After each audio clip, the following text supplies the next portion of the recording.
As you know, at the Evolutionary Astrology Network, everyone's a student, from our free podcast to the Astro Library to purchasing one of our multimedia courses and even pursuing homework to become certified as an evolutionary astrologer. The EAN Astro Library continues to expand. I think Leroy recently added all of the lectures from the Astrology, Reincarnation, and Soul Conference, and I think you're running a special on any of the 6 and 12-month subscriptions, correct, Leroy? Yep, a lot of value There's a there. discount? It is a $10 off for the 6 and 12-month subscriptions. Just enter coupon code NEBULA, N-E-B-U-L-A, upon checkout. And that works for all 3 of the individual sections and the total section of all 3 of them. Yeah, exactly. And then, of course, our multimedia course, all the different segments you can see there, and still comes with a beautiful binder with all kinds of support materials and the DVDs, access to 250 hours of audio files, our monthly webinar classes currently taking place for segment 1 and 2, and of course starting our Facebook forum as well. And in January, as with many of these public webinars, I shifted the monthly classes for segment 1 over to webinar and started them for segment 2. All right, thank you everyone. So welcome to the Mars retrograde in Libra, and I want to just start off the beginning here and give you a couple of highlights about this Mars retrograde. We typically know Mars retrograde as, a time period that we are needing to slow down and have considered actions, review how we are out there evolving ourselves into the world. However, in this particular Mars retrograde cycle, it's in Libra, the opposite sign of its rulership. And whenever we have a retrograde planet, it points to the polarity. Well, in this case, this polarity point is Aries, the sign that Mars rules. This is going to then lead us to having a little more initiation of action than what is typical during a Mars retrograde. And this is reinforced by the fact that we have this cardinal grand cross, Jupiter opposing Pluto, Mars opposing Uranus, and that is active from last December 2013 all the way through July of 2014. So there's some strong themes in this Mars retrograde cycle in regards to how do we push through all of these Libran considerations and still move forward, still take action, especially in regards to our relationships. How are relationships showing themselves in need of evolving throughout this retrograde? Now, any planetary retrograde cycle is always related to the sun, and that is typically known as a synodic cycle, and it's becoming a wider used term now where I find many astrologers will take any 2 planets, any planetary pair, and compare the synodic cycle from conjunction all the way through the aspects, opposition, and then to the next conjunction. Here it is for Mars. You can see that we had a Mars conjunction April 17, 2013, 28 Aries. You can see as we move into this Mars shadow, and if you will notice how I have highlighted the colors red and green. The beginning of the Mars retrograde cycle is actually when it first crosses over that degree, 9 degrees Libra, 2 minutes, where it is going to turn stationary direct in May. And so from December 26th to March 1st, that's the first passage of Mars from 9 to 27 degrees Libra. Then it actually goes retrograde March 1st through May 19th. And then we have the third passage from May 19th to July 21st of Mars again from 9 degrees to 27.5 degrees Libra.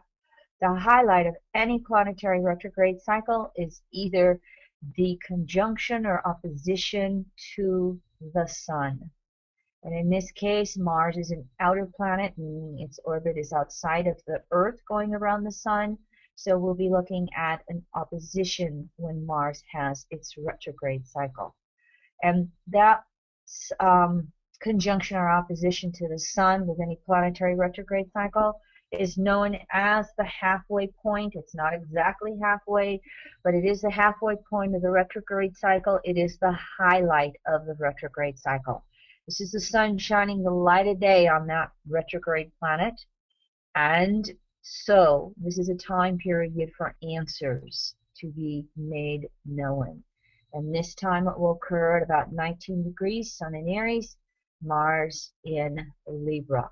We'll look at this again in more detail, but I just wanted you to have these Mars retrograde dates right off the bat so that you can be working with those dates and degrees with your own chart if you would like. First of all, as we do, starting off with the astronomy, Mars takes a little less than 2 years to go around the Sun, 1.88 years. Its revolution around the zodiac, which is how it appears to go around Earth, is 24 to 26 months, which can be just a little bit longer than 2 years. It varies. That averages out to a daily mean motion of a half a degree, 31 minutes every day. Mars has a retrograde cycle once every 2 years. And the interesting thing about the Mars retrograde cycles is that they go forward one sign every 2 years when there's a retrograde cycle. If you want, we can go back to 2007, it was in Cancer, and then 2009-10, it was in Leo, 2012, it's in Virgo, and now this Mars retrograde cycle will be in Libra, and the one in 2016 will be in Sagittarius, Scorpio. Mars's retrograde period varies anywhere from 58 to 81 days. This retrograde cycle we're entering is 80 days, so it is a longer one. When Mars slows down to turn stationary retrograde, it stands still in the heavens for 3 days. When it goes stationary direct, same thing. It stands still for those 3 days. So, simple little facts. Now let me show this to you visually. And I have 2 visual slides for Mars so that you can see that. This is how it looks from here on planet Earth. You can see that the Earth is going in this direction. You can see that Mars is actually going in this direction as well, as they are both moving around the Sun. However, the Earth starts to move faster. Well, it doesn't move faster. The Earth catches up to Mars and passes it, and when we're looking through it from our point of view, it appears as though Mars is going to go backwards for a while. This is how all of the outer planets look visually, Mars through Pluto, when they have their retrograde cycles. Now, here's another slide that I would like to show you. This one gives us the visual of the Sun in the middle, and the same thing, Earth moving around. Its orbit is within, so it's going to appear to overtake Mars, but in the sky, again, it has this retrograde effect. Anytime there is a planetary retrograde, that planet is closer to Earth. When we have the Mars conjunction 2 years from now, or we had it, well, a year ago, it's a 2-year cycle. When we have that Mars conjunction, it's way over here on this opposite side of the Sun. And so any of the outer planets, when they are having their retrograde, they are the brightest in the sky because they're so close to Earth compared to being over here when they have their conjunctions and they're as far away from Earth as they get. So there's just another little visual. Leroy, let me check in. Do I have any questions from anybody on that astronomy of Mars? Maybe the retrograde cycle. No, just an observation that the graphics are very complete. Nobody is raising their hand. I think you're good to go. All right. So, what is this archetype of Mars?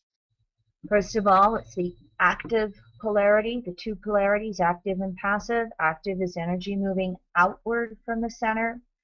Cardinal modality, that is the quality of action. Cardinal initiates, fixed sustains, mutable adapts. And then, of course, the four elements. The element of fire is spirit. And so Mars is that instinctive desire within all of us to act, to become.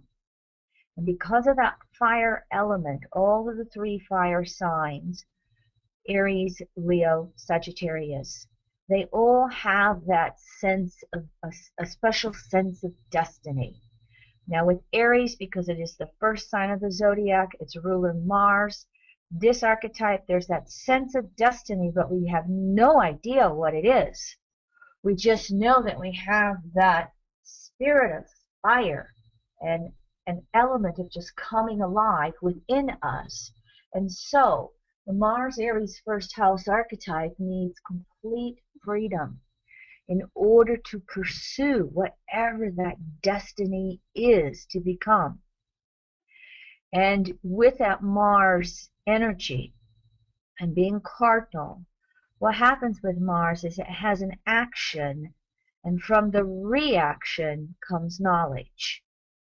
So Mars has always got to initiate, experience, take that first step in order to then know what the second step and the third step is.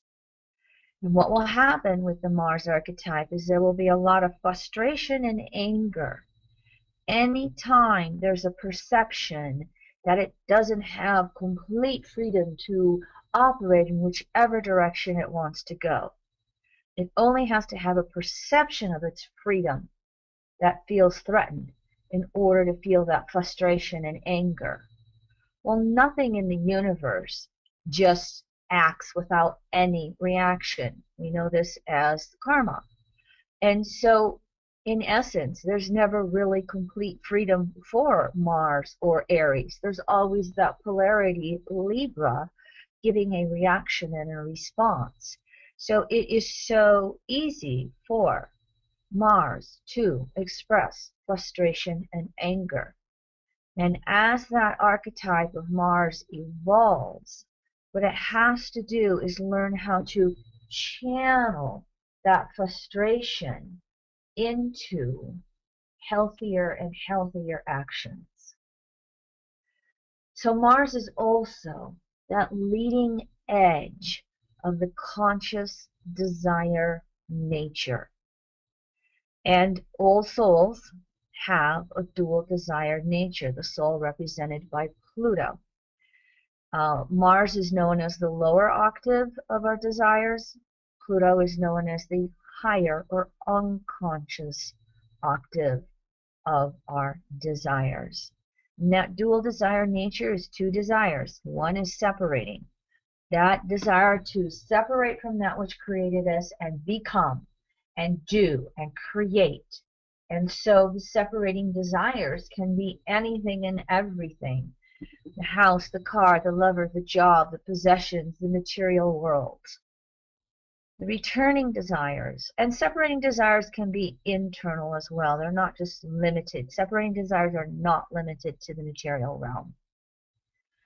The returning desires, though, is in essence just one desire, to return to universal source. And so Mars is that leading edge of our desire nature. It will be the leading edge of separating desires. It will be the leading edge of the returning desire to know source as that evolves and becomes stronger within us. So again, this is how Mars gets related to actions. It's trying to find itself. It's trying to achieve those desires. Active polarity, energy moving outward from the center. The Mars archetype, in that process of acting and becoming, it is a process of self-discovery. Again, that special destiny that's completely unknown. Well, over experiences, over time, over actions, reactions, Mars learns about itself. And so, working through those separating desires, becoming conscious of the returning desire, Mars is that continuous state of becoming, or one of the most basic representations we have of evolution. Mars rules the first sign of the zodiac, the first house of the circle, the chart.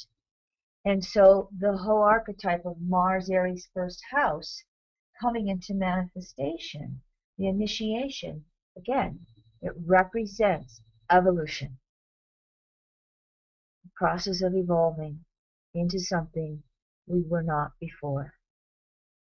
Mars is also the subjective consciousness at a very egocentric level, meaning on a very conscious level.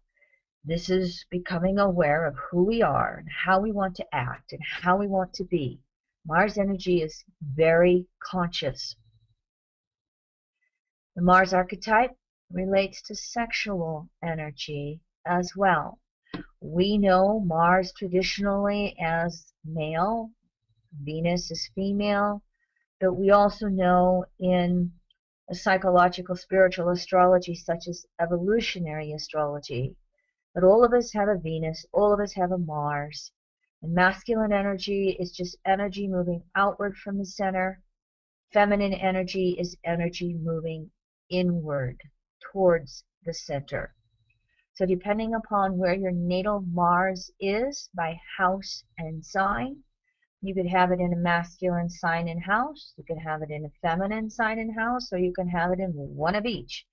Masculine house, feminine sign. And so just studying that energy alone, looking at polarity here, just looking at that energy alone will be helpful in understanding more of your sexual energy. If that whole process of sexuality is of interest to you, we will be looking at all 12 archetypes from the perspective of sexuality in segment 2 webinars as we move through those throughout 2014-15. So you're welcome to find out more information on each sign's sexuality through segment 2 if you're interested.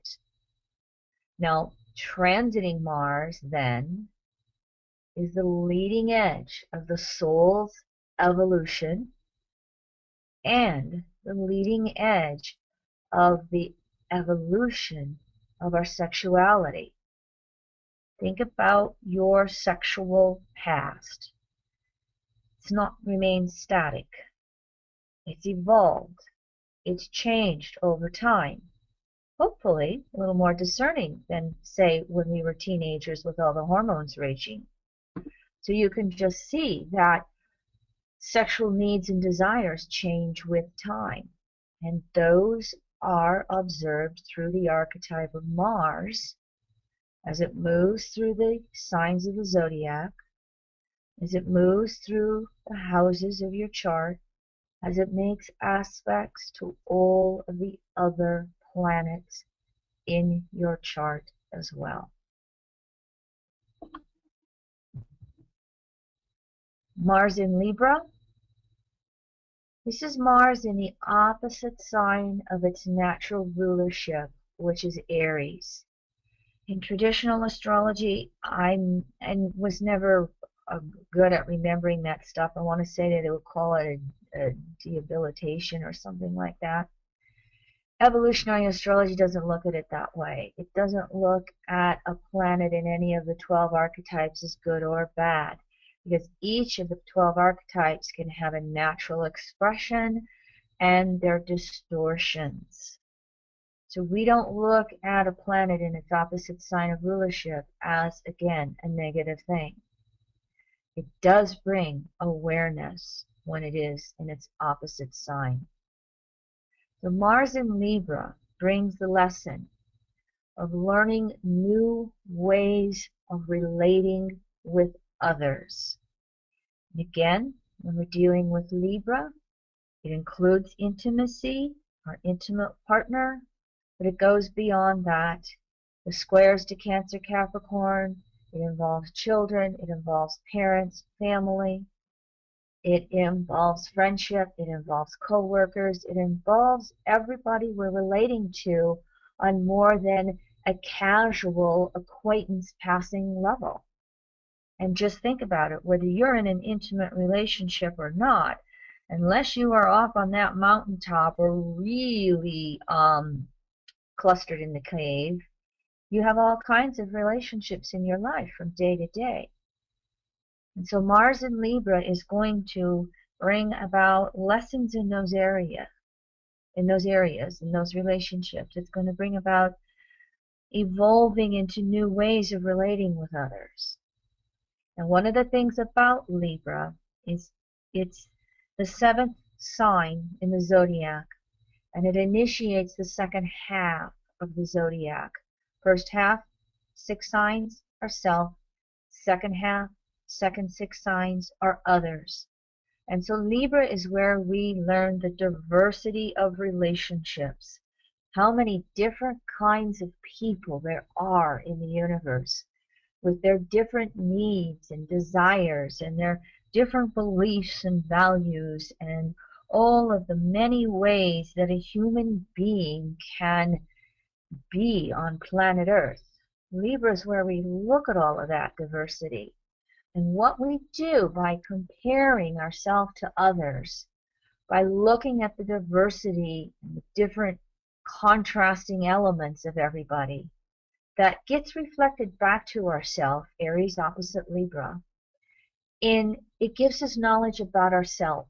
Oh, I really like that element of that person. I want to emulate that. I want to draw that into me. Whoa, I'm not going to be like them. They can't balance their checkbook. They can't hold down a job. They just go through relationship after relationship. So through that diversity, we are either finding those that we want to, again, emulate, evolve to be more like, or we get repelled. The good old attraction repulsion that goes on. But again, it's teaching us more about ourselves. And in addition to that, it teaches us to have an acceptance of that which is different in another person. Teaching us to move beyond thinking with those judgments, Capricorn square, that everybody needs to be just like us, need to have my beliefs, need to have, my gender preferences, need to have my values around money and resources. No. Libra teaches us acceptance of that diversity and an allowance to let somebody else be free. Now, Mars in Libra can get that one because Mars, Aries, I want my freedom. They can then, on some levels, many levels, understand that others should have their freedom as well. So that leads us then to Mars in Libra has to balance that need for freedom with a need for a relationship. One of the things about the Mars Aries first house archetype is they can have the mistaken perception that it's an either or choice.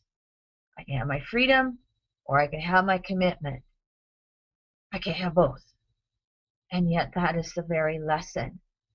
Recognizing that we all have a need for freedom, we all have a need for a relationship. And so as Mars transits through Libra, there is going to be something about balancing this individuality with commitment that we're all going to be facing on some level. This also brings up the lessons of equality with Libra and Mars in Libra. There has to be some equal basis in regards to giving and sharing. And as Mars goes retrograde, this could be one of the major issues with its retrograde cycle. Someone perceives they're doing more giving while the other one's doing more taking. And how is that going to come to a head? How's that going to be addressed? How is that going to be evolved? Another thing about Libra is because it is that first sign of relationships, and we're recognizing that other out there. And yes, because we have this natural state of two different genders in the human species, we will look at that other gender, or in a broader perspective, we will look at another as being something, someone to fulfill us. And so what will happen when we get into relating, when we get into giving to another, is quite natural for Libra to project out there what they expect that other person to be, that object of their desire. And you all know, you probably have experienced those situations where you get past that honeymoon phase and you start relating to someone, and all of a sudden your projections are in your face when you recognize that's not the way they are. I want a monogamous partner, and he's not monogamous. Well, what have you projected out there rather than observe and correlate? The other thing that we'll do when we get into relationships is we put a lot of expectations out there onto another person as well. And oh, by the way, projections, expectations, again, not limited to just the intimate partner. This can be done in friendship. This can be done with family. This can be done in the work environment. I'm relating to that person, and if I just give XYZ, then they will give me ABC. And we again run up to those situations where we are projecting expectations out onto that person, and then we get disappointed when they don't behave in the ways that we expect them to behave. And so Libra archetype really has to watch what it projects. And Mars in Libra this is where it's becoming conscious of how we project out there onto others, and where we expect others to be what we want them to be, rather than recognizing them for who they are. So Mars in Libra has the lesson of learning to really objectively listen to the other person, actually hear what they are saying. And for the most part, with Mars in Libra, it is easier for them to listen than, say, Mars in Aries, or sometimes Mars in Cancer, Mars in the various signs. For the most part, Mars in Libra has an ability to be able to listen to the other, especially when they make the effort. We'll talk about what happens when this goes retrograde a little further on. But this is, again, a deep lesson, because when Mars in Libra learns how to listen to the other, they're going to minimize those projections, minimize the expectations, because they're going to find out who that other person actually is. Now, many of you have heard about Libra. They put that smile on the face and they say that everything's pleasant and they're just fine, and they've got a bullet in their leg and they're bleeding all over the place. I'm just fine. Yes, my world is very nice. Kim Marie has Mars in Libra. I'm very well familiar with this. I also have two parents with Sun in Libras. I was taught to put a smile on your face and be very nice and pleasant to someone, to their face. And then my father would become the bitch once they were out the door. And I remember it taking me a while to go, when I first started studying astrology, going, oh, I get this with Libra. So sometimes Mars in Libra won't speak up. They'll say what they think you want them to say, or they'll say something that doesn't hurt your feelings, and they compromise on themselves. So sometimes Mars in Libra has that lesson of learning to speak up. Say what you mean what you say. Now, another thing that comes into this whole Libra situation as well, with that, let's put a smile on our face and let's be nice. That's one side of Libra. The other side is the polarization. Libra can be very polarizing as well. It's not always nicey nice. Sometimes you will find that Libran energy that just puts it out there and doesn't care what you think, doesn't care how you feel. Take it or leave it. And so Libra will draw those lines in the sand. Now, Mars in Libra, when it comes to sexuality, it's going to desire the freedom to act upon the sexual instinct with others. And that will create some lessons in regards to understanding sexual karma and sexual honesty. Libra is the archetype where we have to learn discrimination. And so unevolved Libra, and especially unevolved Mars in Libra, can go around having all of those famous one-night stands. They can, this partner, that partner, this partner, that partner, relationship with more than one person. There's a buildup of sexual karma that happens there. And one of the things that we know from the perspective of evolutionary astrology through, again, observation correlation, is that when we have an exchange of intimacy and sexual fluids, we exchange sexual karma. So Mars in Libra has to learn sexual discrimination. That instinct is there. And the desire to have a variety of sexual experience to learn about yourself sexually is there.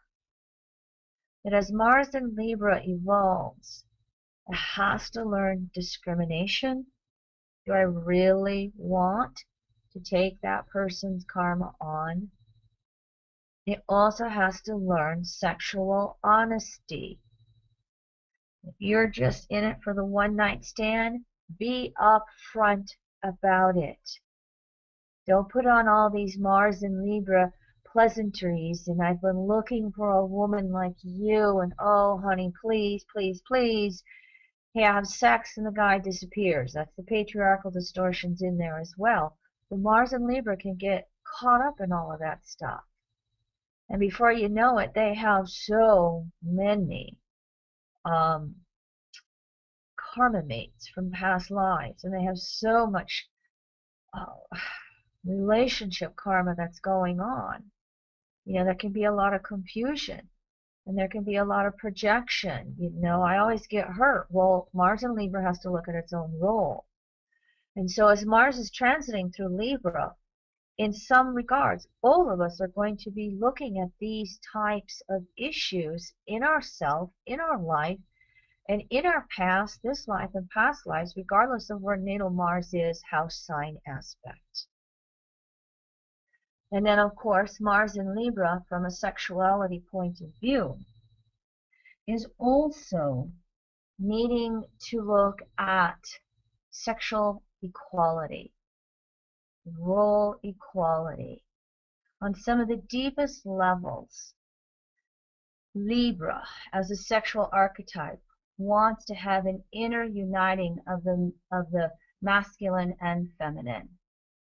And so here's Mars, known as more of a masculine archetype, and here's Libra, known as a more feminine archetype. Here's a blend. And so we're looking for some sexual role equality when Mars is transiting through Libra. What can so easily happen with the Libra archetype, and especially Mars in Libra, is that you can have outside attractions to someone else when you're in a relationship. And karmically, Outside attractions represent what is missing in the primary relationship. And so there needs to be an honesty around this. And the way to minimize the karma is to take what's attractive and bring it back into the primary relationship and make the effort with the current partner to evolve the relationship with that attraction. And if it doesn't work, if the partner isn't willing to make these changes that this outside attraction represents, then the person is free karmically or minimizing the karma.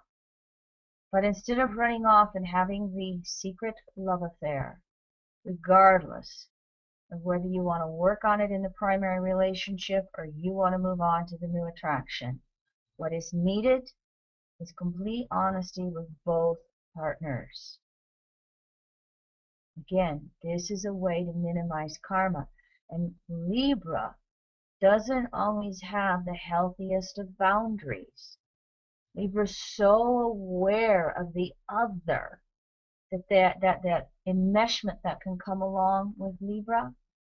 Mars in Libra has to be careful of this. When it's there natally, when it's Mars in the 7th house, it can be a Mars-Venus aspect. And for all of us, as Mars is transiting through Libra, doesn't mean this issue is going to come up for everybody, but it will have a tendency to come up more than when Mars is in other signs. And so there has to be healthy boundaries. There has to be honesty in regards to this. All right, moving on. Questions before I move on, Leroy? Doesn't look like a pretty quiet group here tonight. Interacting with some people on the board, but other than that, you're clear to move on, Kim. All right. Nice work. Thank you. All right, so the next 3 slides are going to be here whenever we're working with the planetary retrograde. Some of you, if you attended the Venus retrograde in Capricorn, might remember this. Why planetary retrogrades?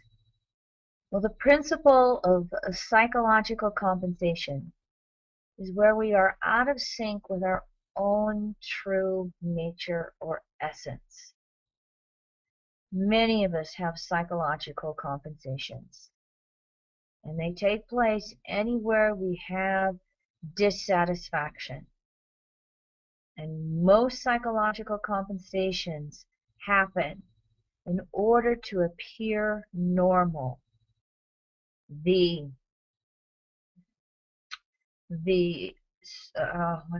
Power to conform, to the pressure from consensus, to follow the rules, to follow the norm, to follow the law, to be like everybody else, has many of us compensating on our own true nature. Does this relate to Libra for any of you? As you know, this Libra archetype? Well, I've got to do what my partner wants. I've got to be like everybody else. So I'm going to compensate on who I really am. This becomes strongest in the archetype of Sagittarius when we're not running into our own truth.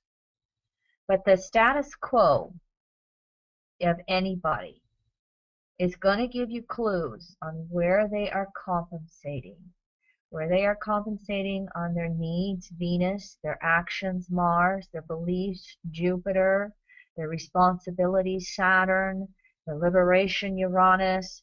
You can just see all of the planetary archetypes can have compensations. And you can look at each of the planetary archetypes in your chart. You can look at that planet by its sign, its house, its aspect, the evolutionary state of the soul, the conditionings you came through with family, religion, society, and all that gets wrapped up into that status quo, and it will show you where we are having these psychological compensations in our life. And so what happens is planetary retrogrades are where we have the opportunity to break free from those compensations and return or align with our own individual nature and our own individual natural laws, which could easily be different than human-made rules, norms, customs, laws. Now, planetary retrogrades are a geocentric or an Earth-centered phenomena. Think back to those slides that I showed you earlier. We know that Mars goes around the Sun just like the Earth. But again, from our Earth-centered perspective, planets will appear to slow down, stop, go backwards before they then slow down, stop, and go forward again. They are more powerful because the planet is closer to Earth. All right? And again, we saw that from the Mars slides. Planetary retrograde causes us to withdraw from the status quo, to redefine that planetary archetype, whatever is retrograde, according to what we, again, perceive as natural and right for us as an individual. Planetary retrogrades are non-static, perpetual change, moving, evolving, reviewing, all the rewords that we know with a retrograde. Review, you know all the words. I don't have them written down, so I'm not in that, my head's not in that zone. But again, it is this state of just continually looking at something and redefining it. Kim, Planetary, yes, do you mind if I personalize for a moment? sure, go ahead. What, if any, meaning did you put upon this Mars retrograde happening? Of course, right on top of your natal Mars, as well as, bringing in that Libra Aries shift, conjunct that North Node in Libra. Have you had any revelations on a personal level? Well, okay, let me just answer that then. Natally, I have Jupiter at 16 degrees Libra, 17 degrees Libra at 1644. So I have Jupiter at 17 degrees Libra. I have Mars at 20 degrees Libra. I have a Mars-Jupiter new phase conjunction. It is in my 9th house. The 9th house is teaching, speaking, public speaking. This Mars retrograde is me busting out onto the webinar scene. I mean, that's the strongest way that I am seeing it. It has given me a new way of relating to others. Libra, relationships through my teaching with others. And so that is one of the strongest ways that I've seen it. In a little more quick, pointed way to talk about it, the 9th house is long distance journeys. What did I do with Mars's first passage over, my Jupiter Mars? I took a 1-week vacation 2,000 miles away. And so there's another way that it has played out for me. Now, one of the things that I can see happening as Mars goes retrograde back over all of that is, again, I've said this, next January, February, we won't have a Venus-Mars retrograde. We won't have a nodal axis changing signs. I won't have as many classes, a year from now in January, February, because there won't be all that much going on.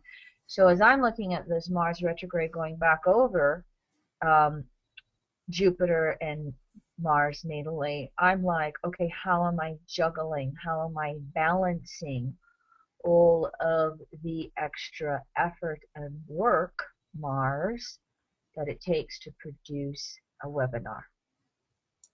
By the time you see these slides, I have on average 2 or 3 days of effort into this.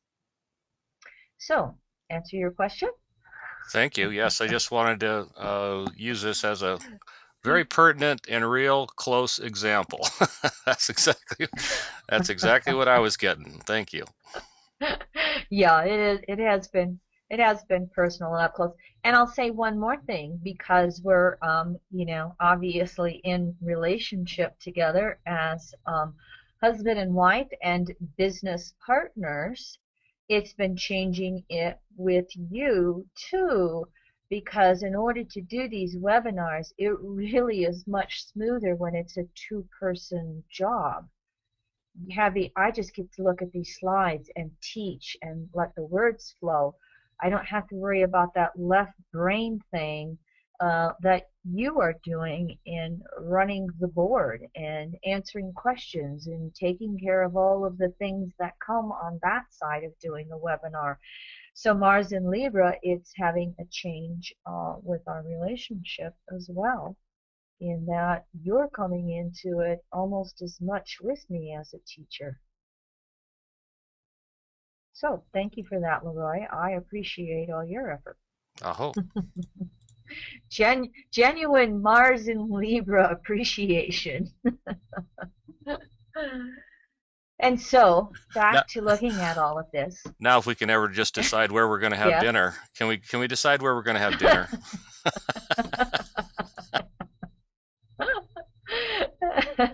Or from your perspective, could we go somewhere else, Kim Marie? I'll say something else for our listeners. You know, Leroy has a Cancer rising. He absolutely loves dining out, and he would be perfectly happy to go to a new restaurant every time we decided to go out to eat somewhere.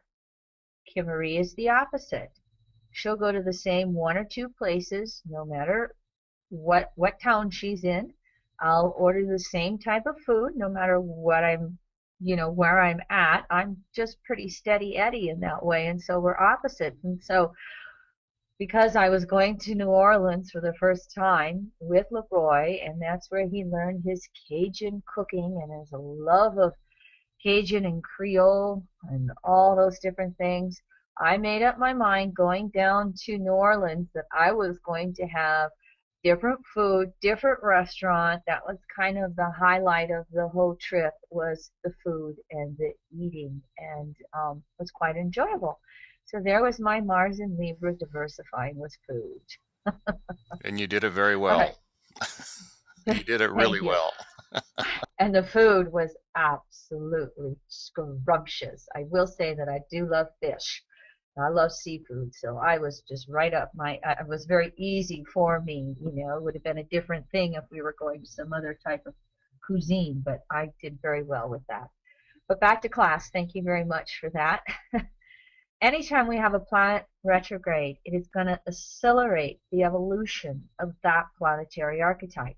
In this case, Mars, it's going to accelerate the evolution of our desire nature. It's going to accelerate that ability to become.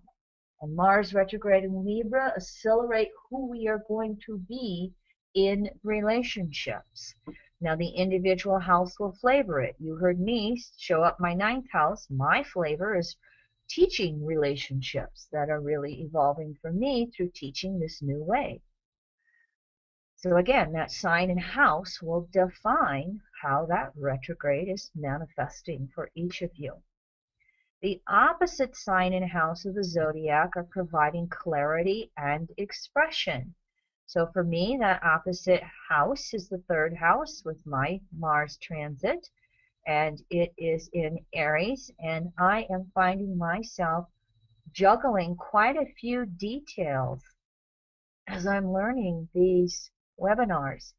And that Aries polarity, third house, is all new stuff for me. I'm finding that I'm starting to get a little faster and faster with these webinars as I'm getting my learning curve, new things, Aries, underway with all the details. For instance, these 3 slides right here I did before, and I just got to copy and paste them in. So answers to any retrograde, any planetary retrograde, they always come from within. Planetary retrogrades, for the most part, point us inward. Again, we're breaking free from the status quo, and we are individualizing. We are learning to listen to ourselves. One more, planetary retrogrades in general. Any natal planet retrograde means we have these individual lessons throughout the lifetime. Leroy, if I may use you as an example, was born with Mars retrograde. And typically, if you have Mars retrograde natally, it will mean that there is a past life history in which there has not been a focus with actions, or perhaps there have been impulsive actions, or there has just,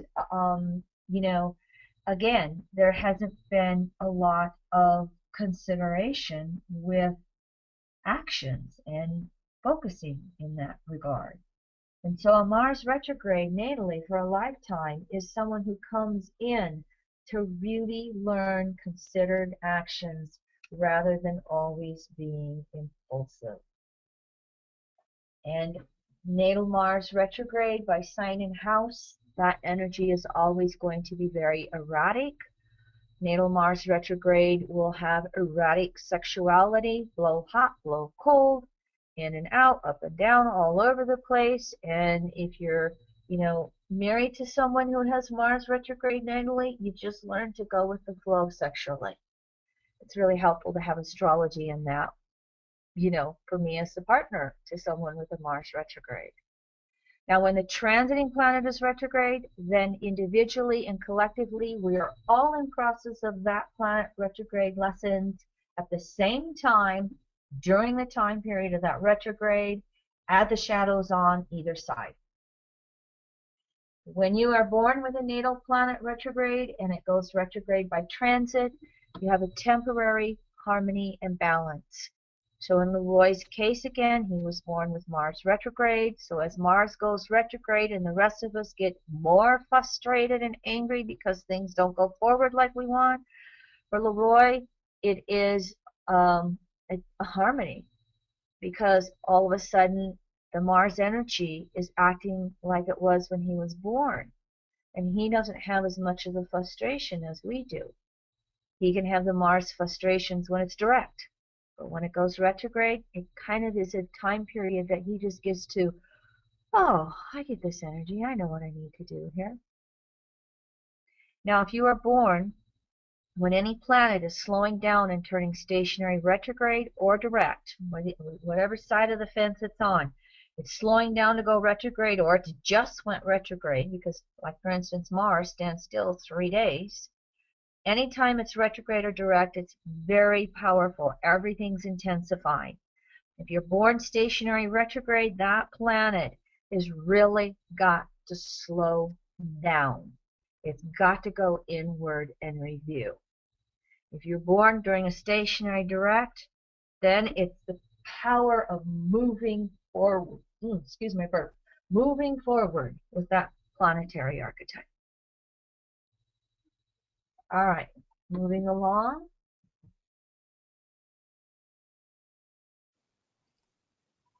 You might need to take a drink of water or something. That's what I'm doing. I was just going to say, if you hear my ice cubes jiggling, I have learned I get through these 2-hour webinars faster if I have about 2 glasses of water in front of me. At least. Exactly. So, transiting Mars. Well, this first sentence is true of any retrograde. Anytime there's a transiting retrograde cycle, it always relates back to that natal planetary archetype. So this Mars retrograde in Libra is still going to be an evolution of your own natal Mars by sign, house, and aspects. All right. Just briefly, let me just use Leroy. We got a chart example here coming up in just a couple of slides, okay? But to just give you example here, for instance, I mentioned Leroy was born with Mars retrograde. He has Mars retrograde Pisces 10th house. And one of the things that Leroy has discovered over time is that he has karma in career. Mars retrograde 10th house. And it's in Pisces. And as he was younger, he would always feel that he was kind of victimized in career. He blew out his shoulder just as he was going into the minor leagues after a college of baseball. He became a stock market. He went to become a stockbroker in 1987, right when they had one of the market crashes. And so he's always felt that he's never quite been in the right spot at the right time when it comes to his career. Now, what's been beautiful for us over our 12 years together, and as Leroy has evolved our two businesses with me as a partner, is that this has been a beautiful way for him to work through some of that Mars retrograde karma in career so that he doesn't feel so victimized, Pisces. And as a matter of fact, he's taken that Mars archetype retrograde in Pisces, and both of our businesses are spiritual businesses, Pisces. So they've turned out to be very healing for his soul. So now this Mars transit in Libra with the retrograde in Libra. This is happening, I think, in your 5th house. Is that correct, Leroy? He's muted. Yes, yes, Correct? that Yeah, is correct. Yeah. it's in your 5th house. So this Mars retrograde in Libra in the 5th house for Leroy, it's going to start to involve creativity. This afternoon he just made a great breakthrough on how to disseminate the webinars off of the website, and he was so excited about it and gabbling all over the place and gabble. And you politely let me off the hook by saying, "Please don't gabble." And you have to get my attention when you're talking to me, please, Leroy. Yeah. I'm downstairs printing my first draft of this out and going over it, and I'm going, honey, get my attention first. But anyway, so there will be the 5th house creativity. Who knows what's going to come up with our teenager? Mars Libra, 5th house, so relationships with the teenager. But this is still going to, you can see how the creativity is going to relate back to the work and taking charge of his own life.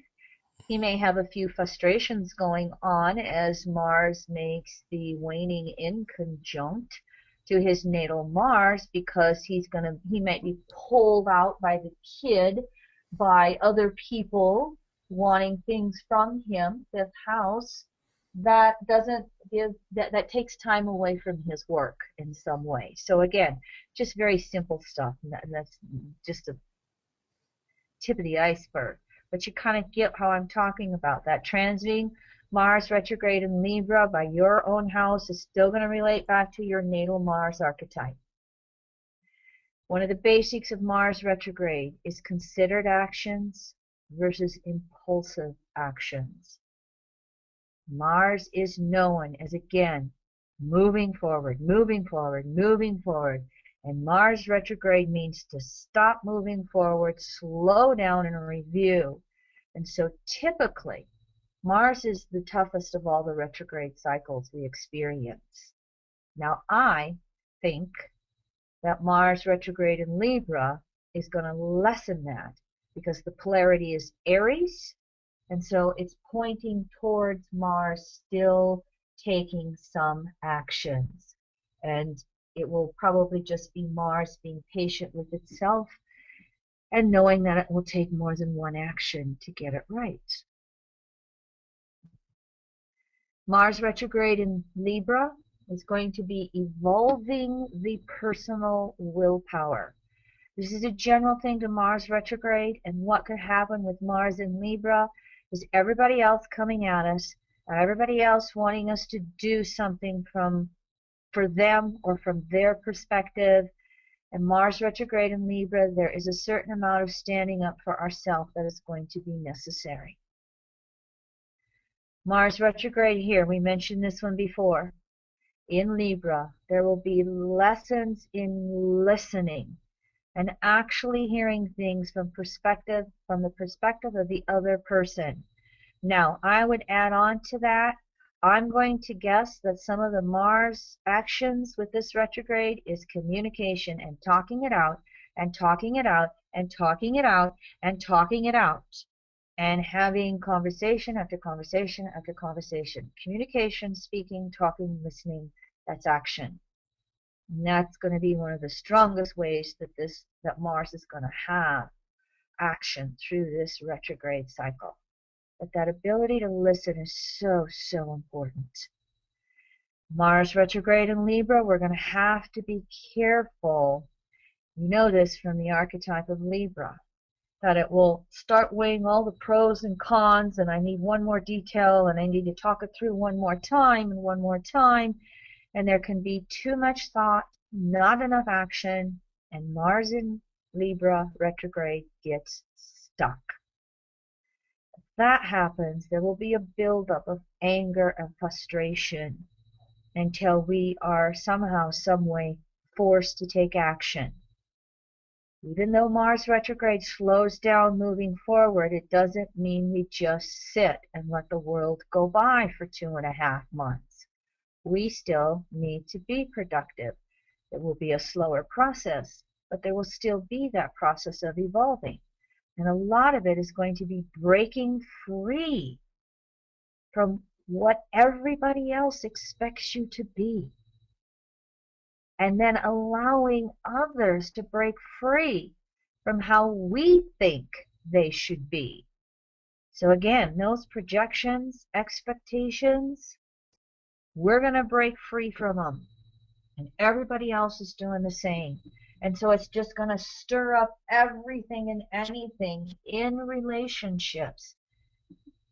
Intimate, family, I say this again and again because I want anybody who's out there single thinking, well, I'm going to have nothing to do with this Mars retrograde. Oh, yes, you are. You have just as many relationships single as you do as somebody. You could have more relationships if you're single, because couples can end up relating to each other more than others. So the single people might have more things going on with Mars retrograde in Libra. And so again, we're all going to want to be breaking free. We're going to be observing things about everybody else in our life and going, yes, that, no, don't want that. And we're again rebelling to become who we uniquely are. Polarity point Aries. So again, rebellion in general, and specifically anywhere we perceive any type of relationship to be causing us any restrictions, taking away any of that freedom. These are pretty simple to understand. Mars retrograde in Libra. All of our relationships are changing and evolving. As we're doing all that observing and correlating the diversity of relationships, our needs are changing. Libra, Venus. Our desires, Mars, are changing. So we've got to just give everybody a little bit of freedom to just say, how do you want to do it different? How do you want to change? How do you want me to change? Here's how I want to change. Here's how I want you to change. And we've just got to be open to relationship changes. We also need to be open to changes in sexuality, changes in intimate relationship if you're in one, and perhaps if you're single, changes in how you go about attracting or participating in relationships. And I'll just be very upfront here. We know Taurus more as the self-sex archetype, masturbation. The Mars retrograde in Libra points to Aries. Each of us are responsible for our own relationship needs. Can you minimize projecting your sexual needs out there onto the world? Can you take care of your own needs? And then it allows it to evolve in the relationship, however the next natural sexual evolution needs to take place. Now, many times when people are in a relationship, doesn't matter whether it's heterosexual or same gender. If one partner takes care of their own needs, masturbation, it can really trigger the other person. And so there needs to be some communications about that. Even when you're in a relationship with someone else, it doesn't mean you give up the responsibility or the need or the desire for taking care of your own sexual needs. It goes both ways, self-sex and intimacy exchanged. All that stuff's going to be up in the air with Mars retrograde in Libra. And the polarity Aries is going to point towards, again, responsibility for your own sexual needs, minimizing the projections onto the partner, recognizing the need for freedom in relationships. This is where Mars energy is going to go. I need to be alone. Where are you? I need to be alone. Where are you? And that balancing is recognizing that it's not one extreme or the other, but it goes back and forth and back and forth and back and forth. And so bringing up that honesty issue again, just saying to the partner, you know, my head is just swimming with issues right now. I just need to go take a walk by myself and think about this stuff. And so just being, again, upfront with a partner if you're in a relationship and saying, you need to have some time alone to think. As I figure it out for myself, I'll share. If you're not in a relationship, you could have the same thing going on with a family member. You could have it going on with friendships. You could have some coworker that just drives you nuts. And you just got to hold a healthy boundary with them and just say, you know, I know we work together 8 hours a day, but I just really need some time for myself right now. I just have some things going on in my life. I need a little more quiet time, and I thank you for understanding that. Being as polite as you can about it, with Mars in Libra, not getting in their face about it. That ebb and flow of how freedom and commitment is going to go in relationships. It's going to be up in the air, and it's going to be all over the place, back and forth with this retrograde. And then, of course, one of the big things that's going to be happening with this Mars retrograde is equality in relationships. And if we're on the selfish end of things, we have to learn to do more giving. We will have people in our face saying, no, I'm not going to put up with this anymore. It's either fair or I'm out of here. And if we're on the selfless end, we have to learn how to speak up for our needs and say, I deserve to receive as much as I give to you. And if that person's partner's not willing, walking away. And this selfless, selfish, again, it's not just intimate. Healthy boundaries with family, friends, co-workers, parents, children, all over the place. Relationships are up in the air. And Mars retrograde in Libra pointing to Aries, it could bring up some major choice points in relationships. There could be waves of relationship explosion, cataclysms coming through because somebody's saying, I can't do it this way anymore. And if I have to make a fuss to get your attention, I will. That's the pressure of the retrograde. And because Mars polarity point is Aries, it does point us back to having a relationship with ourself first. And outer relationships will only be as good as the relationship is with ourselves. All right, before I move on, I have a chart example, and then I have a few more the Mars retrograde aspects to go through, but I thought I'd bring in the chart example. Before I do, is there anything about the archetype of Mars retrograde in Libra that you haven't heard me discuss? Did I forget anything? Questions on any of the information we went through so far? I'm taking a drink of water. Okay, while you do that, Kim, I did have a question from the board about what happens, what effect, I guess, would be having this Mars retrograde oppose your ascendant. Any That means comment? we gotta have. That means we gotta have Mars retrograde on the descendant. It's just gonna make a double emphasis on everything we're talking about here. Mm-hmm. That means you got Libra on the descendant, and it's the 7th house. It's a 2-for-1. It's nothing different. It's everything we've spoken about here gets magnified. And the polarity point is the ascendant, Aries 1st house.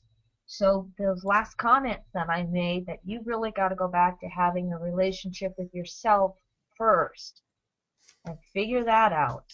And then you'll know how to evolve forward in relationships with everybody else in your life. So that example is true for everybody. How do I want to relate to myself? What are the changes I want to make in my relationship with myself? And how is that going to reflect back onto my relationship with everyone else in my life? Thank you. Mm-hmm. All right, here's our chart example. And this is a male example. And before I go into the chart, this is a collage of a solar fire chart, which I sometimes like because I can have just the circle. But over here on the lower left with this red bar is what is called, this comes from WinStar. I couldn't figure out how to do this in solar fire, and I started out in WinStar in 1985 or 86 back in a DOS environment that looked like a typewriter. And so I've come through WinStar now for, what is that, 95, 05, almost 30 years. Wow. This is a 30-degree dial, all right? And so you can see over here we go 0, 5, 10, 15, 20, 25, 30. And then you'll see the glyphs for all of the planets. And the chart doesn't have the asteroids other than Chiron, but my 30-degree dial does have them in there. But you'll see, for instance, the sun is 4 degrees Leo 21. There's the sun right there on the 30-degree dial. It's 4 degrees. Doesn't show us what a sign is. So a 30-degree dial will just plug the planets in between 0 to 30 degrees without paying any attention to the sign. Now Mars retrograde is from 23 and a half. I think it's 23 and a half. Did I do that right? Somebody tell me. Oh, hold on. I got my sheet to refer to. I didn't check this little note. Hold on. My little Virgo's got it. 27. I got this wrong. This red thing right here, I'll correct it before I send out the PDF. It's got to go all the way back to 27 degrees. I knew I was checking that out right. 27 and a half. So this red, I'll correct it again on the PDF. It should be all the way down here to about 28. And then it goes retrograde back to 9 degrees. Well, you can see just by looking at this 30-degree dial, Venus, Pallas Athena, Saturn, Jupiter, Mercury, Chiron, Moon, Pluto, Juno, Neptune, Sirius, and the North Node, South Node. That's how many aspects this person is experiencing with the Mars retrograde transit. This is a nice little tool to use if you're a practicing astrologer with clients, or you just want to know it for yourself without knowing all the aspects. You then have to go in and figure out, is it a square, a trine, an opposition, or whatever. But this at a glance, this 30-degree dial, will just allow you to know how many aspects you are having affected by any planetary transit. It's a good little thing to use. And again, if somebody knows how to find this in solar fire, I'd appreciate you sending me an email about it so that I can share it with others in the future. I got this off of this 30-degree dial off of WinStar and just pasted it in. And so this male that we have is was married for a whole Saturn cycle, divorced, friends with the ex, in partnership for the last 10 years, has been studying metaphysics for over 45 years. They consider themselves to be third stage individuated, the first stage spirituated in the evolutionary state. somewhat of a Jewish background, but exposed to a lot of spirituality. Currently, just working with many different types of spiritual systems. A lot of astrology over the last few years. Conditioning was middle class. Father had business, that had a failure. Mother had a business, that succeeded. Took over mother's business for a while, and currently, career-wise, they're in process of reinventing themselves once again. They've had some work in IT, which is internet technology, I think is IT. And this is someone who is also a co-facilitator for the EAN program of energetic balancing, like me. So I know this person as a co-facilitator, and they have just, again, become interested in astrology over the last few years. So that's a little bit of the environmental conditionings. This person lives in the Southwest, although it looks like they probably were raised in maybe the Northeast. You see we have a 12th house Pluto Leo. You see we have the South Node in Scorpio 3rd, North Node Taurus 9th. We have Pluto square the nodes. We have Sun square the nodes. When I ask this person to be a volunteer, this is very typical for me. I never look at a chart before I ask someone to be the volunteer. Unless we're specifically looking for certain subjects, but I lots of times just spontaneously go, oh, would you like to be the volunteer? And then I drop the chart. So I didn't know I was choosing a Mars and Libra person as the volunteer tonight. So that was just a little coinky-dink right there. But as you can see, this person has Mars in Libra, second house, 6 degrees. It is a balsamic conjunction with Neptune at 10. You can see that it's in almost a wide, well, it is in a T-square. You see the opposition to the moon here. You see we draw in Mercury in Cancer. You see that the cardinal grand cross, Uranus over the moon this year, Pluto's going to square the moon. It's just gotten done squaring this in the last 2 years. That cardinal grand cross is very active on this person's chart. So they probably are in process of a lot of change going on in their life. Bringing it down specific to Mars. Mars in Libra, natally, it is flavored with the second house, the Taurus house, which is the house of self-reliance. It is balsamic to Neptune, and Neptune has house rulership of that Pluto. And so I look at just those signatures, this 12th house Pluto here, Mars signature balsamic Neptune, they're both in Libra.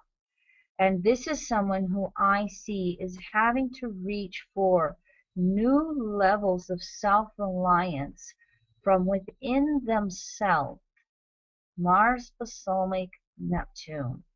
And really having to deepen their belief in themselves, because this signature, just the Mars, Neptune, Libra, could have them, perhaps especially early on, a lot of comparing and contrasting themselves to everybody else. We could run into 12th house Pluto, Mars, Neptune, needing to be careful about some level of victimization. And again, it could be as subtle as everybody else is luckier than me. Everybody else has more resources than me. As we look at the evolutionary state of this person, what they are having to recognize is opening up to the ultimate resource, Neptune, second, which is source energy itself. And over this lifetime, minimizing, projecting onto others as their resource. In other words, I need the relationship. My relationships are my resource. And they're having to let that go with other people and find it more and more and more within themselves. Now, this is what I'm sensing as natal signature And what I'd like to do is, Leroy, would you unmute our male volunteer and just see how he feels about that?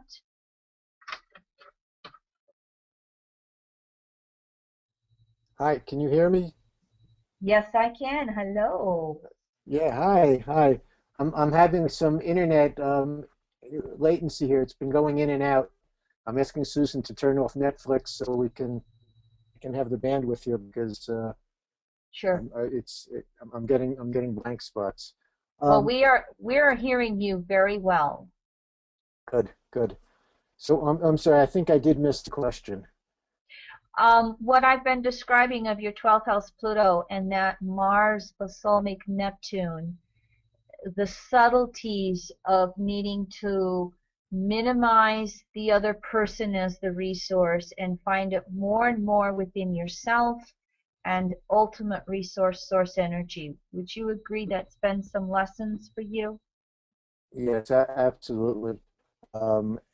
Whenever I am forced, for one reason or another, back upon myself and to have to use my own resources, that's always is the solution. Yet it's never my first choice. I wouldn't say never, but it's generally circumstances that compel me to have to make those choices. That my North Node up in Taurus, I think, echoes that. Yes, exactly. That South Node Scorpio third will also re-emphasize that 12th house Pluto, the Mars Neptune signature of others are my resources. I need others to have resources to feel complete. And yet there is so much surrender with that natal Mars signature that is taking place for you. You know, Mars balsamic Neptune is you don't get to, I mean, talk about that Mars instinctive action to become having to surrender to a higher power. It's not the most comfortable of signatures. The fact that it's in Libra moves it towards, you know, again, my resources are others. Libra second house, I need others. And really, the deeper lesson there, seeing yourself as your own resource and learning how to really resource yourself. I also see that as an entrepreneur signature. And so transiting Mars is going over your Libra. It's already been over there. It's only going to go over it once. It will turn stationary direct exactly on that Neptune, just 1 degree past it. It's opposing this moon 3 times. It's squaring Mercury 3 times. It's really a part of this grand cross. I guess I'd like to hear from you how you see this transiting Mars just playing a role in your life right now. Well, it's really just one of the actors in the play. It seems like all of my chart has been activated, and it's all coordinated and all moving me in a single direction. The Mars retrograde really is standing on the foundation of the Venus retrograde that just ended, relative to Mars being in Libra. And Jupiter transiting my 11th house has brought and changed a lot of relationships in my life, friends, acquaintances, literally like-minded souls I've been attracted to and have attracted a whole new group of people and friends. And it's all working after my 10th house Venus. It's changed my career. It's changed the way the work that I'm doing in the world. Um, at times I feel like I'm busier than a one-armed paper hanger. I don't know. I don't know what to do first. Um, That's so that cardinal cross. yeah, it's been very intense, but it's good because I have felt since the beginning that I have had the wind at my back. It's filled my sails. It hasn't bowled me over with any kind of force. It has been difficult at times. It's been overwhelming at times, but I've understood what was happening. I've had some I've had cataclysms in my life, and I've had situations where I couldn't let go, whether it was a relationship or something that I was doing. In each case, it was always taken away from me long after the point of which I should have walked away. And this time, I recognized the signs as it was developing, and I knew that this time I wasn't just going to sit and wait for the famous rug to be pulled out from under me. And I started to, and I was proactive with it, and it's made all the difference in the world for me. Good. What I was hearing you to describe, and I think you're using the English, but for listeners, he's describing that South Node in Scorpio, hanging on to relationships long past their sustainability, their lessons, their worth, etc. And that could be reiterated with that Mars-Neptune conjunction. Again, if I don't have my relationships, I'm going to be naked, second house. I won't survive, second house. And so you've got a lot going on to help isolate for people. That Mars transit in Libra, first of all, he's just had a Mars return that comes once every 2 years. That is always a rebirthing of the soul's desire, nature, by whatever sign or house it's in. Now, Mars entirely retrograde in this second house is really there for you to deepen your self-reliance, second house, so that you will rebirth many relationships in your life, and you're going to be saying yes to this relationship. I want this one to go. I want this one to change and evolve. No to that relationship. It doesn't have value for me anymore. I have to learn how to let it go. So as you are resourcing yourself, transiting Mars in the second house, it will evolve your relationships, Libra, and your ability to say yes or no. That's exactly what's happened. Actually, has been an event just this week that actually culminated this morning. A relationship with somebody who I respected, and I felt that they were a resource for me in a certain way. And um, I've been feeling for a while that it was a dead end, and that I was projecting something that wasn't really there, and I was idealizing them in terms of who they were. And it just, it just came to a head for me, a crisis over the past couple of weeks. And just this morning, I just very nicely said, this isn't working for me, and I ended it. And so it's very apropos. Mm. Well, the Mars retrograde is also going to be pointing across the chart to that moon in Aries. And I think this is the year that Uranus is going to go over it, 3 times. Yep. And so there's a lot of emotions that are coming up and out for your soul. A 12th house Pluto, South Node in Scorpio, you've got a lot of emotional energy within you anyway, and yet you're here to somehow break free emotionally. And I would say to break free from codependencies and chains of the past, to just allow yourself to in many ways be free on an emotional level. This is how I feel in the moment, and this is what I'm going to do about it. Well, the Mars opposition to that is going to be almost like the trigger emotionally. And it can be almost like you said this morning.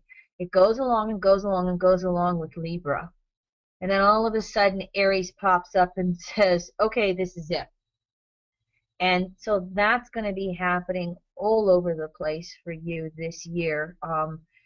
Again, all 4 planets are activating that moon in Aries, and you're going to be reaching for some emotional courage from time to time throughout this year to just strike off in new directions with relationships, to probably strike off in new directions career-wise. again, that Mars in Libra sometimes will want, you have to be careful with sometimes wanting to hold you back. I will look at that Mars retrograde as almost being a good thing, because it is supporting that Aries moon and saying, how do you feel and how do you want to do things differently than you have before? Yeah, yes. I see that moon in my eighth house. It really, I'm undergoing a change in how I'm seeing myself. I realize that Yes, I'm not the person I used to be, and Mars is bringing me the courage to step into that new self. yes, that's exactly it. And Mercury over there, in the T square natally, Mercury up there in what, 11th house? 18, 19 degrees Cancer. Jupiter's been over it 3 times. Hopefully, Jupiter has been helping you quiet down some of the nervous energy that could be running. Because that, again, you've got this cardinal T square natally, even though it's in fixed houses, all right, you can get stirred up about things. And Yeah, you've got, Mercury and the moon sign, and they're square each other. You can turn, there can be time periods where you could turn yourself into a worry wart over something, and sometimes emotionally exaggerate or get way more upset than is necessary. And I'd say with this Grand Cross activating all of that stuff, there could be a few emotional exaggerations, explosions, upsets going on. I would say you might need to be just a little gentle with yourself, because there's so much emotional awareness popping up into your consciousness. 12th house Pluto, been so suppressed and buried, okay? There's so much emotional awareness popping up that it's probably not going to come out in the most gentle of ways. The Mars retrograde now, you know, it can help smooth out some of those pacings, some of those upsets. You want to be careful so that you don't become too apologetic, but you do need to speak up and say, "Oh, I'm sorry, I didn't mean, this is just a new learning curve for me, and whoa, that little incident really helped me recognize some things about myself." And so in some ways that Mars transit will kind of steady you down. Second house, again, resourcing yourself inwardly, resourcing with God Goddess. That's going to help you find a steadiness, a foundation. So as that moon Mercury goes all over the place, you can learn how to smooth those waves. Okay, that's one side of it. The other side of it is that with that Mars balsamic Neptune natally, and now this Mars Libra transit, there could also be another side of yourself. You got Pluto square the nodes. There could be another side of yourself that either is too complacent or or too considerate of the other person. In other words, you could go overboard speaking up, and then on the flip side, there could be those areas where you need to speak up and you're not. so true, And so true. you're just going to go back and forth, and neither one's right or wrong. They just are different expressions for different parts of your soul. The codependent part that's afraid to speak up, maybe the self-reliant part that is needing to learn smoother communications. North Node, Taurus ninth. But Yeah, that Chiron down there tells me that in the past I've spoken up and probably had my head chopped off for it. Um, but relative to my natal Jupiter and Sag, that Sag has also brought and conjunct my Mercury has also brought some great exhilarating moments too. So it's been mm, a wild ride. mm, mm, yeah, yeah. Let me just pause for a moment, and if you have any questions, you're welcome to bring them up. Do I have any questions from anybody on the board about this chart? Anything we haven't discussed? Just giving you an example to look at. It's been a real powerful Thank you, Kim. example. And Thank I you. do want to, and if I just may, I'm just gonna, you said I could say your name, Daniel, whatever you are using as a device, you are just very crystal clear. This is how are you on a headset? Yes. Okay, a USB headset or what? No, it's actually the headset for my iPhone that I have plugged into the back of my iMac. That's what I'm on, my iPhone headset. And You're not hearing me well? No, we're hearing you very well. Uh-huh. We're hearing you very well, because sometimes I'll have students or volunteers, and this is the learning curve with webinars, so I'm just doing a little education here for our listeners that when you can either get an iPhone headset or a USB headset with a speaker, then again, in other words, we can have multiple participants coming through and we're all clear, because we've got you, Leroy, and I, all three open and live right now. So thank you very much. I offer that with gratitude. I offer that with gratitude to the memory of Steve Jobs. Okay. Yes, indeed. So Leroy, any questions from anybody on this chart as example? No hands raised yet. Been interacting with some other people on the board, but we won't have time to go into some of those details tonight. Sure. Daniel, before I let you go, any questions or any other comments from you? No, I just thank you for giving me this opportunity and pointing out these things that I had not seen. Thank you. Well, you are most welcome, and thank you, and I'll see you on the classes, okay? Yep. All right, so I'm going to move us along. I got a little more material to get through in the next 20 minutes, everybody. And so, remember I said I gave you just some bullet points on the Sun-Mars cycles. I did go through and put all the Sun-Mars aspects out here. I'm not going to go through them, but because you get these as PDF files, I just wanted to have them as a reference point for you. When you're working with the Mars cycle, it's a 2-year cycle, and when you're working with the Mars retrograde, you're working from conjunction to conjunction. So here's all the aspects that the Sun and Mars are making in the sky during these 2 years of the Mars cycle, and you can see the retrograde March 1st to May 19th. And so you've got this as a reference, and then I also wanted to put in the next one. So here's a heads up on the next Mars retrograde cycle, which is 2 years away. And as you can see, if you're following this, I'm going to go back a moment. This Mars conjunction, April of 2013, 28 Aries. Down here, this one, June 2015, 23 Gemini. So now we go to this one again, 2015, 23 Gemini. Down here to 2017, Leo.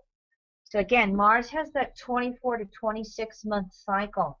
So the conjunctions are moving forward in the zodiac sign or two, and the Mars retrogrades are moving forward a sign at a time.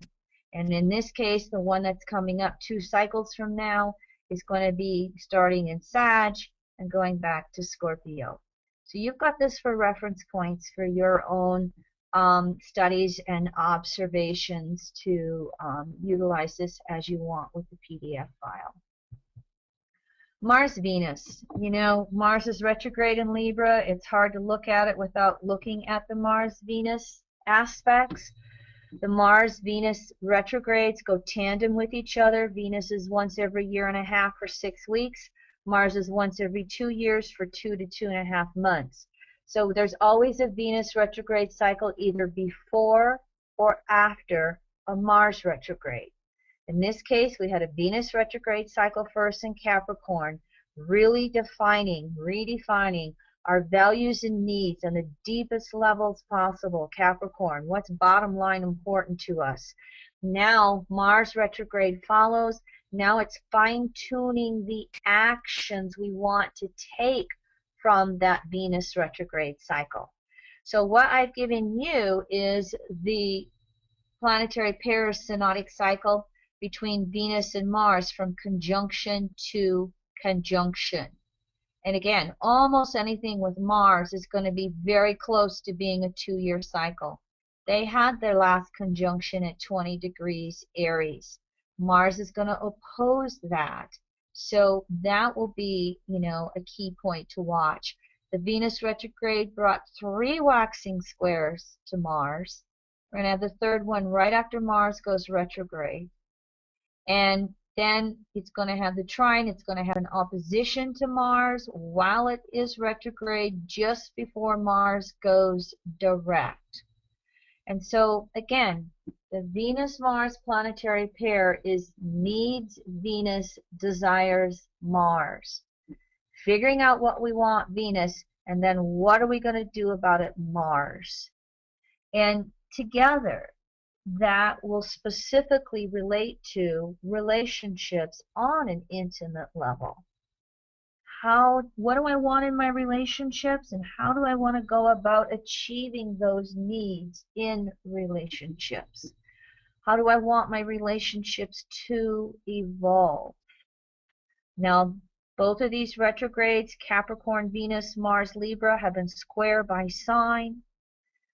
Capricorn is waxing square to Libra.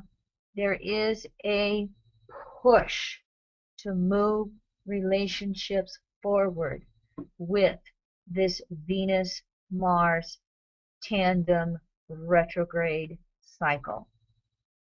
And so why Mars is retrograde in Libra, pointing to Aries, the Venus retrograde will square all of that.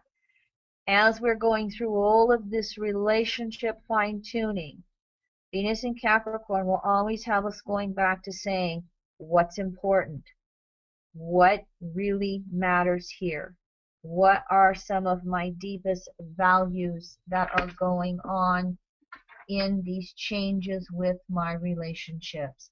It would be quite easy for a lot of the relationship issues to evolve around resources, Venus in Capricorn, and Mars retrograde in Libra.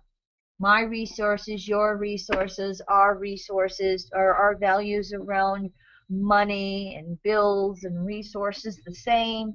Are they at cross purposes? How are we going to work it out? How are we going to come to some type of compromise? One of the biggest reasons for relationships ending is issues around money. And so this could easily be part of the situation with this particular Venus-Mars retrograde cycles. So part of that listening, Mars retrograde Libra, part of those discussions need to be around resources, money, and who is responsible for what do each of us value, and where do we need to evolve? Where do we each need to be responsible for ourselves rather than projecting financial issues onto the other person? All right, and just briefly, for those of you who are in the Nodal Access class, I added this slide in because Mars is retrograde in Libra, which is Venus ruled. These are co-rulers of the adrenals and the hormones and metabolism. And so this Mars retrograde could bring a lot of issues around blood, around anytime there's a Mars retrograde, there's fluctuating energy levels because Mars wants to move and it's having to slow down. So there needs to be a lot of working with exercising and pacing ourselves during a Mars retrograde. There's also a lot of issues around all of the hormone production, you know, again, adrenal burnout. So very, very important with this Mars retrograde cycle that we are slowing down and really working with diet, exercise, and rest so that we're not burning out with Mars retrograde. You know, again, the retrogradation of Mars, it creates this buildup of energy that has to have some type of release. So Mars retrograde is a great time for sexuality, everybody. Go have sex, even if it's with yourself. Haha. That's going to be one of the nicest ways to get that release. And the human body is made to have a flood of energy that is very reinvigorating through sexuality. We are natural sexual beings. Only the top 1-2% of evolved souls have naturally exhausted the sexual desire. And so work with that to work with your health. Pay attention to these areas right here that you see. All right, so now let's move through these aspects for you. You're going to have the dates here. You're going to be able to refer back to that. I tried to put a few keynotes in here. Mars waxing squares to Jupiter, believing in oneself and finding the courage to act from that sense of, I believe in me. You know, there's a strong Jupiter is here to emotionally support Mars moving forward, especially with relationships. So this Jupiter-Mars is going to ask us to learn how to recognize and then meet our own emotional needs so that we're not projecting it out there on the partner so much. In other words, all that I will love you if. We're wanting to say, no, how do I love myself? And as we're learning to do that, then what we're going to do, this is one of the beautiful things about Libra, is learning to give to another what they actually need from their perspective and their reality versus what we want to give them. I mean, in the grossest way, how many times do you get that gift from somebody and it's like a smile on your face and thank you very much, and this is going to go in the garbage or Salvation Army? So really being able to, again, meet one's own needs, minimize the projections, and then you really can then observe that other and give to them as they need. Pay attention to this month of April here. You see that there is a lot of activity the middle of April. I'm actually going to do a class at the beginning of April that'll just focus on this grand cross that we have in that cardinal energy in April. Mars is waning. Is that you, Leroy? That would be a webinar, right? A webinar class. Webinar class, yes, thank you. Thank you. Yeah, that's okay. Yeah, thank you. Mars is waning semi-sextile Saturn, 330 degrees. Let's take a drink. So this is, Mars has been, it's finishing up a 2-year cycle with Saturn, and I put the conjunction in there. They're going to initiate a new 2-year cycle of responsibility with our own desired nature in August. So there's a surrendering to some of our deepest relationship lessons, and that made me think of that serenity prayer. You know, God grant me yeah, I'm not going to know it. I've spent a long time since I said it, but it's one of my mother's favorite prayers.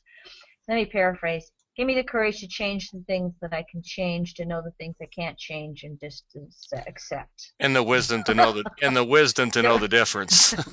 There you go. There you go. That's the waning semi-sextile.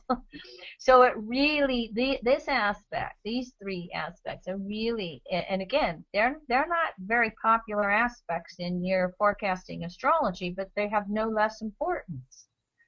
There's a very strong energy to release that de facto God-goddess projection, that idealization we put out there onto people, and then the disappointment when they're not perfect. This is releasing that And it is definitely an aspect of recognizing any relationship that's run the end of the course and bring about a natural, healthy ending to it. And yes, definitely deepening the relationship with Universal Source. Anytime all of that scorpionic fear comes up, it is really then about finding your security through source energy rather than another person. Finding it within yourself. Mars is a waning inconjunct or quincunx to Chiron. This is the 210 degree mark. This is the outer inconjunct. The 150 inconjunct is the Virgo side, inner side. The 210 is the outer Scorpio side. So there is a strong need to listen to one another. And I put here, seeking to understand someone else over having them understand you.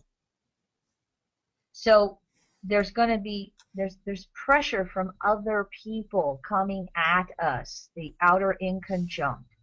And people are going to be pointing things out to us on where we're projecting onto them or how we need to make changes. And we're going to want to be doing the same thing to others. And if we can become aware of these types of changes we need to make outside of ourselves with others, outer inconjunct, in relationships, there is opportunity here to make those adjustments in healing some of our old relationship wounds and victimizations. All right? The 3 Mars oppositions to Uranus.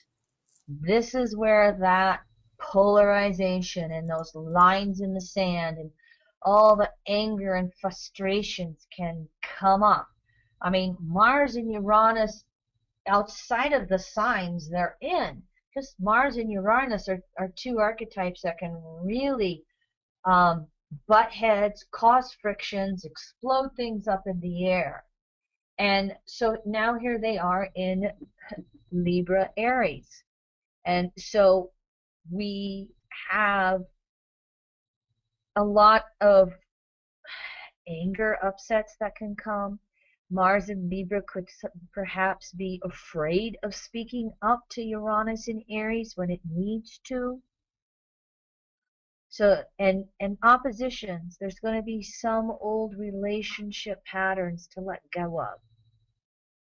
This could be a relationship breakup signature. And so there could be past life relationship stuff that could come up that needs to surface, and the pattern needs to be let go of in some way. So there's really, this is about balance. The oppositions are balancing. So we have to balance that freedom with commitment. And as you can see, when to say yes or no, when to give or receive, when to speak up or when to listen, and it's going to go back and forth and back and forth and back and forth. It's not going to be static on one side or the other. But if we are someone who has not spoke up, yes, there'll be more need to speak up. If we do more giving than receiving, there's going to be a need to stand up for healthy boundaries. If we're on the selfish side, we got to give. If we're on the selfish, you know what I mean. If we're on the selfish side, we've got to give. If we're on the selfless, we've got to receive. There may be a preponderance, is my point, but it will still go back and forth and back and forth and back and forth. And sometimes the Mars retrograde can bring up doubt. Mars doesn't know which action to take. And that's Mars retrograde in Libra. Well, this is going to be pointing to Uranus in Aries. And so in some cases, Uranus is really going to be the great friend in that it's going, no, you're trying to just ignore this Mars in Libra, and we can't ignore it. Change.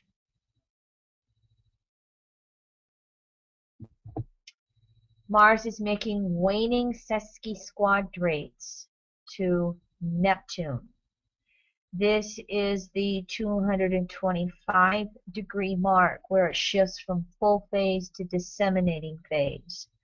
So Mars-Neptune is going to be helping us learn how best to fulfill any of the relationship roles we have going on. That's the movement into disseminating.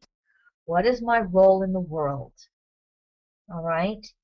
And one of the things we've got to look at with the Mars-Neptune planetary pair is honesty in actions.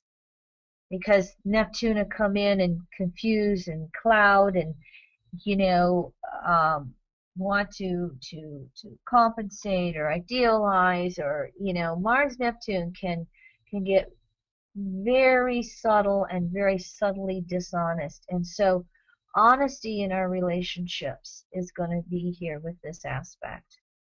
And of course, it's going to be another one for recognizing unconscious projections we make onto others and that others make onto us. And it's going to ask us to accept responsibility for any of our relationship scenarios. One of the things with Pisces and Neptune is ultimately there is no victimization. If it's in our world, we have co-created it consciously or unconsciously. So what do I have to become conscious about in my relationships here? And how do I speak up? How do I be honest? How do I take on the role that I need to take? Mars is making the last quarter squares to Pluto. And this is accepting responsibility as well for any of our relationship situations. This is where we have to make the effort to have that maturation process in our relationships. No more whining, no more codependency, no more enmeshment, no more it's their fault. This is in my life, so what do I have to do? What's my role? How do I have to step up to the plate and make my changes, Mars in Libra, and how I'm relating to everyone else? So there's a need here of letting go of old relationship desires and patterns that been there, done that. This is on its way out. This isn't working. It could be another one of those indicators of a relationship that's ran its course, and it is it's time to have a healthy goodbye in some way. All right, that was pretty fast on those aspects, but you've got some bullet points there to be working with them. Just briefly, again, I have decided I wanted to devote a webinar to this Grand Cross early April because there's so much activity that last half of April with that. This is just a little snapshot here for you. You see right here again the Jupiter opposition to Pluto, the Mars opposition to Uranus. In that middle April time period, 20th, 22nd, 23rd, 24th, you know, this is when Mars is really highlighting this T-square. Everything could be pretty hot and heavy during this time period, whether it is our thoughts, our emotions, our beliefs, or physical things in the world. All four will be activated and up in the air. And of course, that's the cardinal modality, so it is about change, new beginnings, 2 steps forward, 1 step backward, insecurity until we make enough change that we create new security. And that's again why I'm saying with this particular Mars retrograde, there's still actions to take. And we may have to take the actions more than once. Make the effort again and again and again till we get where we're trying to go. There's so much energy pushing us, pulling us forward the first half of this year. And then just briefly in the United States chart, and I'll probably work more with this in my April webinar, but Doesn't matter whether you use the Gemini rising or the Sibly chart, which is a Sagittarius rising with a ninth house Pluto. Either one of these charts, you have this Jupiter Sun in Cancer square Saturn in Libra. The U.S. is having Mars over its Saturn 3 times, and you know what type of polarization we have going on, Saturn and Libra, between the haves and the have-nots in this country. And so this Mars retrograde here 3 times over this Saturn, it is going to be activating this. Not to mention Uranus oppositions here 3 times this year. And of course, here's Jupiter over the course of this winter, hitting Jupiter return. It was only once, but going over this Sun 3 times. Mars is scoring that again. The cardinal grand cross, Pluto, Uranus, Jupiter, Mars, is very active on the U.S. Sun-Saturn square.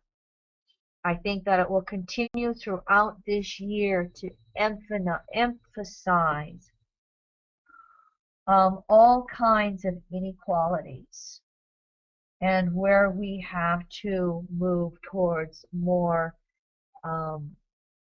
fairness and justice for all concerned, whether it's gay rights and gender issues, whether it's immigration, whether it is finances and economic policies. There's just so much that's up in the air in regards to all of this. If you're interested in this on a political or a financial level, I'll go into it in detail on, again, the April webinar, which I'll show you in just a moment when it is. I just wanted to bring this to your attention here, that there's a lot that's going to be going on a collective level.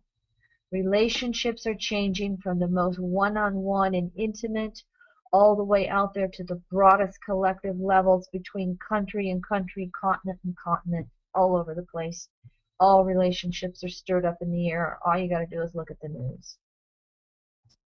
So, just to repeat this one that we started out with, now you can understand this a little bit better. Normally, Mars retrograde, time to slow down, review actions. That's still true. However, this Mars retrograde in Libra pointing to Aries means we can't just think about it. We got to do something about it. And that Grand Cross is pushing us to do something about it. So where do you need to act? How do your relationships need to evolve? What are the changes you are needing to make in your relationship with yourself? And then therefore, in all of the other relationships that are taking place in your world. All right. There's future classes. I have another class next week. Saturn, going to have one more full retrograde in Scorpio, and with all this relationship energy that's going on, I want to concentrate on that Scorpio side of all of this. And so I'll look at that Saturn retrograde in Scorpio, and there's that cardinal grand cross that I'll address from a mundane level. I'll look at it personally, but we'll also look at it on a mundane level at the beginning of April. Any questions as we wind down? And I can't believe it took 2 hours again. Okay. Kim, I have one. Mm-hmm. I'm gonna change the screen, and I'll just have you kind of observe this, and maybe this is a good way to end it, particularly with that Mars and Neptune that you just talked about. This is your serenity prayer. What do you think of that? That was it. Christians, I can't wisdom to know the difference. Yep. That was the, where did I have that? Well, that works with Mars having the waning aspects to Chiron, to Saturn, to Neptune, and Pluto. Mars is making a lot of waning aspects the second half of its cycle. with outer planets, and so this comes up for many of them. All right. Any questions from the board? Nope. We're clear for the night. We're over time, so thank you everybody for listening and participating with us. We feel like this format is just exceptional, and we've had so many great comments on the board as I've been interacting with Kat, Daniel, Sam. I appreciate all the interaction on the board, and We would, yeah, love to have some feedback from people in regards to this new teaching format and public classes like this as webinar. Thank you very much for giving us feedback on that, and thank you very much for listening to this, and I wish you all the best on this Mars retrograde, and move forward, everyone. Thank you. Adios.